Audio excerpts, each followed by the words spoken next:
Ovo je jedna istinita urbana legenda koja nam dolazi direktno sa Filipina.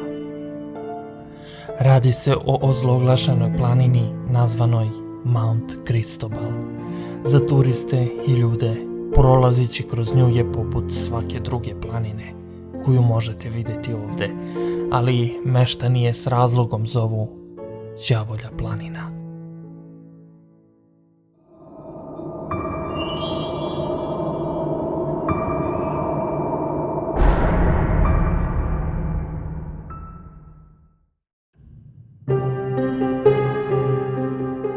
Svakakvih neobičnih i tragičnih događaja su se dogodile na i oko planine Cristobal, uključujući smrt i nestanke mnogih planinara i avanturista tokom godina. Neki ljudi tvrde da sam đavo živi ovde, otud i zloglasni nadimak Ominus, što u suštini je izraz za osjećaj da će se nešto loše dogoditi. Većina izbegava da ode tamo. Meštani veruju da ovde lutaju nadprirodna stvorenja. Područje, nakon zalaska sunca, budi uznemirujuć osjećaj svakome ko se približi planini. Taj osjećaj uplaši većinu ljudi, čak i one koji nikada ranije nisu čuli za reputaciju planine. U stvari, postoji bezbroj priča o planinarima koji su se uplašili čim su se približili planini, jer ih je savladao taj jezivi predosjećaj. I tako su mnogi odlučili da se ipak ne popnu na nju. Nažalost, ne veruju svi u svoju intuiciju. Priča jednog dečaka čiji otac imao benzinsku pumpu će vas ostaviti bez daha. Dečak se često družio sa svojim ocem dok je radio tu na pumpi. Jednog dana, igrajući se nekakvim igračkama u zadnjoj sobi, tog jutra grupa od 3 turista iz Amerike je došla.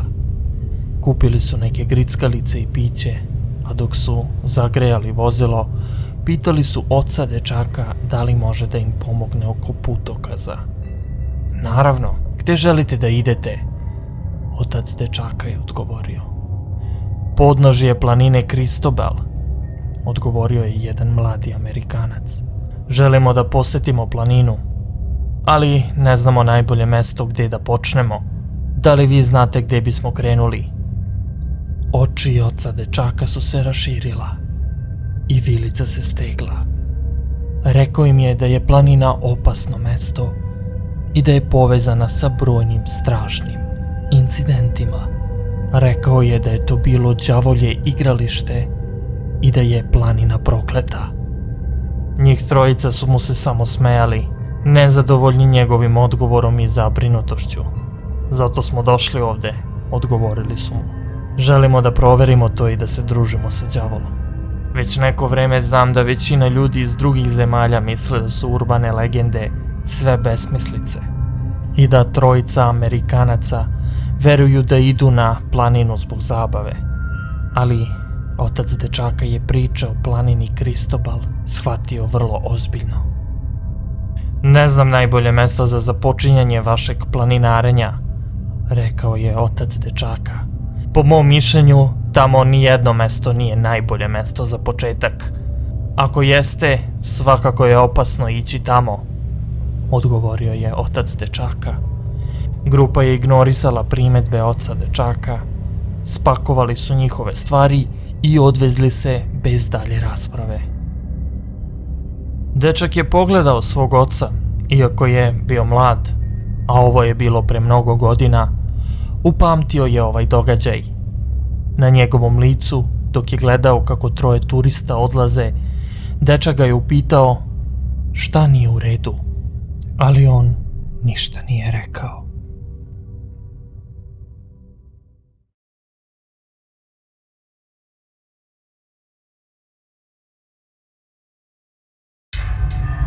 Više o tome 5 dana kasnije.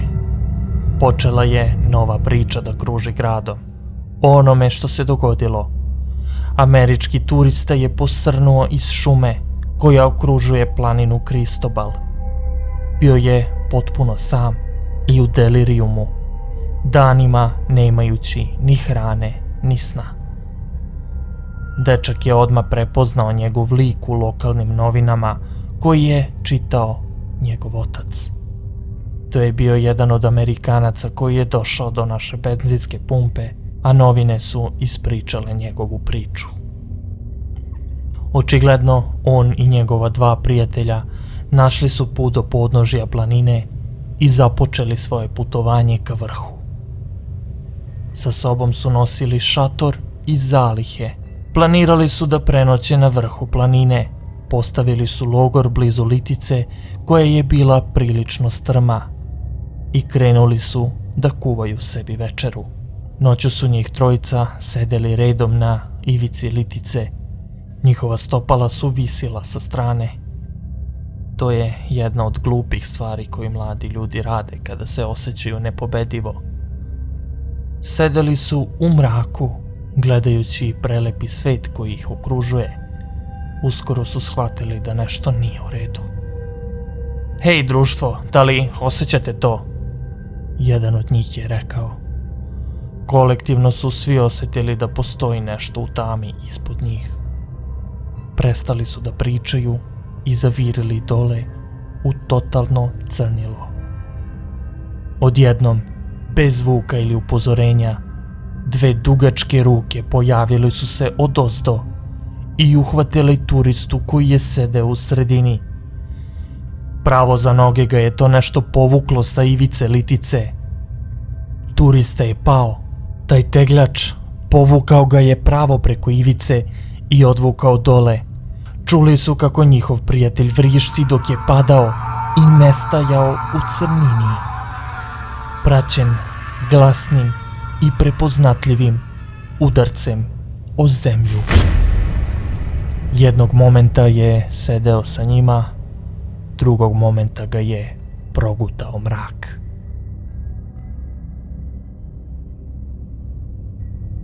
Dvojica preostalih muškaraca iskobeljala su se sa Litice, nisu mogli da veruju onome što su upravo doživeli. Dve nemoguće dugačke ispružene ruke, tek što su bile podignute nijotkuda, odvukle su njihovog prijatelja. Počeli su da beže, da trče i u njihovom mahnitom bekstvu izgubili trag jedan od drugom.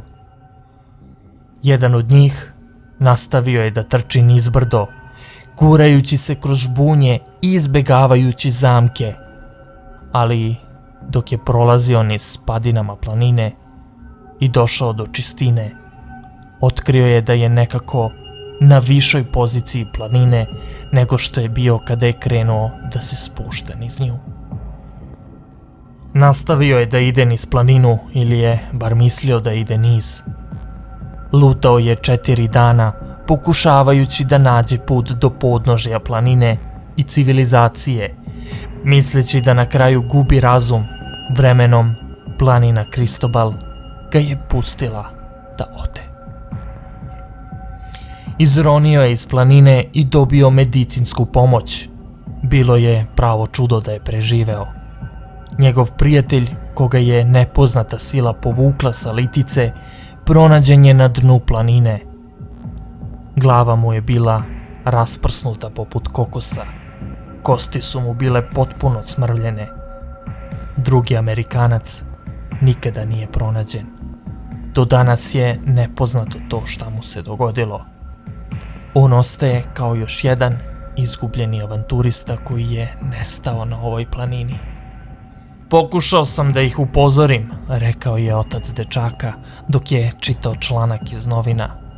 Pokušao sam da ih upozorim, kao i mnoge druge pre, ali ne možete spasiti svakoga. Kao što sam rekao, smrt i nestanci su svakodnevnica na ovoj planini. Nakon ovoga, incidenti su se samo nastavljali i nastavljali. Na ovoj planini niko nije verovao pričama dok se nisu dogodile.